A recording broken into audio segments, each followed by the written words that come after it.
وہ کیا نعمت دیتے ہیں، وہ کیا جو ہے نا ہمیں کون سی لذت اور کس سرور سے ہمیں آشنائی دیتے ہیں، اور کچھ نہیں ہوتا، صرف اسی کا نام ہوتا ہے، اسی کا نام ہوتا ہے نا۔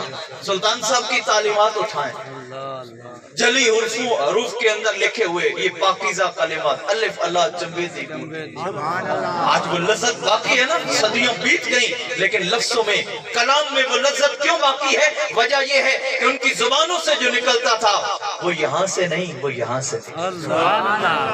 دل سے جو بات نکلتی ہے اثر رکھتی ہے، پر نہیں طاقت پرواز مگر رکھتی ہے۔ اب آپ جو دلوں سے نکلا کرتے ہیں وہ ایسے زمانے کے ذہنوں کے اوپر ایسے رقم ہو جاتے ہیں کہ آج بھی اگر سلطان العارفین کا کلام زبانوں پہ لایا جائے تو سننے والوں کو بھی لذت ملتی ہے، پڑھنے والوں کو بھی لذت ملتی ہے۔ انہوں نے کیا دیا؟ انہوں نے ٹوٹا ہوا تعلق جب رب سے جوڑا نا تو اس کے لیے وظیفہ کیا دیا؟ فرمایا الف اللہ چمبیدی بوٹی میرے من وچ مرشد لائی، الف اللہ اسی کا نام ہے۔ نفی اسبات کا پانی ملیا ہر رگے ہر جائی ہو، یہ نفی اسبات کیا ہے؟ یہی کلمہ ہے۔